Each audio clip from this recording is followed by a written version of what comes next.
Yo, me no kasa say Kennedy akopreko etuaba ewo asin enti yen cross over na yen kwa asin na ye ne reporter ho enti twen komo kakra enti kwa me wa ye krado metimi asom na ma cross over to asin ye ko central region ho na honorable Kennedy Japan akwakoto na ba na ye reporter ho central region ewo ho no mo Shadrack Asante Shadrack ma yen tie ne ye ko so na kwan honorable Kennedy on Japan so ato naba and afi reactions ya won potem ho me ya party ni me ko no minim say metin wini ana metin lose nti enya do that nti say anyewa now party ni say I disagree. The only time I would say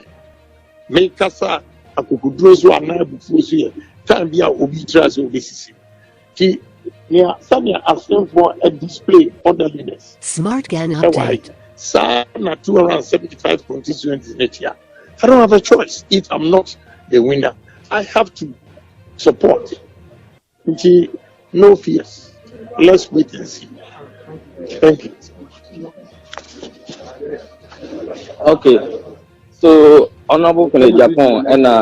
Watu Nabe, we and our name and some for. Edin komo acheche na niso adihun ene de esi na niso opese nsa etimi eka obedu hanom no na abo eye no wotwe apa ho sima beye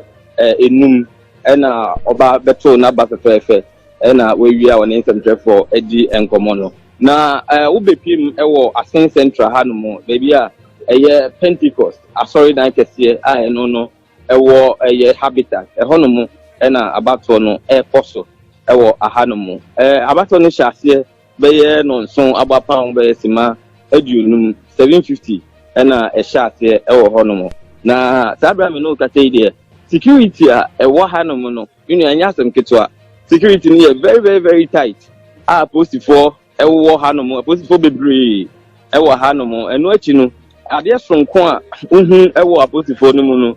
ene se police officer bia o hanomu no uhu se body camera ebo na tadiem ewa hanom a chese omaye crowd se die besi bia no ombetumi a capture na o ma capture ni ye omo ntwen se ebia obi emmehu na ono no enka emfa nche enti mitumani a apotifo mi hu omo ewo sa center we nku ano eye ekobe ye aduasa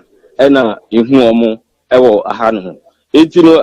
omo hyase a bibia ekoso smooth ona wo kan Japan kasa no o kan se wo hwe se ne nkunya ya hihye nkunya hanom a agent no obi ate na kunya so fefefe ewo ho ni process no Senya si ko na very very smooth into say na ebesi wo all the polling centers ni na dia ene na chese result ebebe bia no obeje e dia atum na wasa ka se amanfo se owia wanwini a obete ne ho no wose sansem no enya dia eye no krefi so ye party ba ya tete no party ni mu enti no onye obi a oye pese minkuminya enu nti se ankwa amana na chese wo tene ho e de free party ni mu se bibia koso pepepe se ne ohwehwe ne dia ene bibia ebesi no obeje atum jojo nti yeda so ewo Asen Central ye hwe nim se enipa 511 delegates ena ebeto abano omo twemu se polling stations makoma 95 and a polling station 95 no ye nipa ako 5 every polling station enti oki kambo mu na akwakọ ye 475 eno achi no nipa bi wo hono mu a party no ahyeda ma omo akonya se omo betimi ato aba ne bi wo mu se omo din eni album ni mu bi nanso no party ne de nhyehyɛ de egu akwam se sa nipa no ebetimi ato bi obi ti se MCE municipal chief executive no edini album ni mu nanso no obenya akwanya atubi sanso na tescon executives omuso omudin eni album ni mu enso mbenya akwanya atubi na council of elders omu chairman enso ebenya akwanya etimi atubi ewa hanomo the process no eguso fefefe wa hanomo a bibia ekoso electoral commission eye adwuma efo nso no ewa hanomo a niema ni nyina egu nakwam in fact I am very very smooth ewa hanomo a bibia ekoso ewo Asen Central Shadrack yene yewo NPP headquarters hano Senya NPP for general secretary Owura Justin from Ponko Biada to Jano, Omuchiremua. By 2 p.m. now, sir, all things being equal, now so much me at Abanawi. But I'll share number of voters, no delegates in our honor, any time on Dasha Sianoa. Would you say 2 p.m. no but me at where we are? Possibly, on my Ashas a back in kind. Sapa Pepe, Oshe, Senya is saying it's equal. Na bibia yes smooth na electoral commission opening any edin ko bono che say delegate ni nyina ba bi do dia na na che say 2 o'clock na ye hwe kwan so abato no be ba na wiye na hwempo a na endu e wa hanom na omo wiye enti no bibia e koso wa hanom kama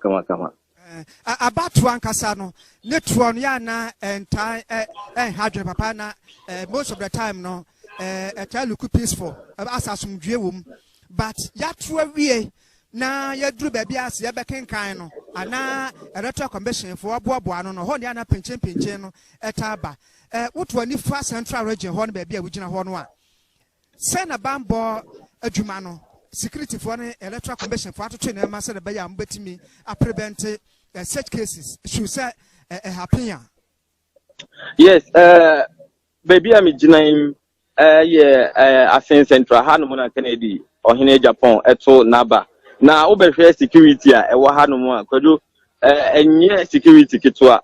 metumi hu aposifo beye aduasa ewo ahanko a chese omunyina no obie ne wono mu a hu se apodie bi ebo ne bo na se bibia tisa na emumade a hu eye body cameras na ebobo montade na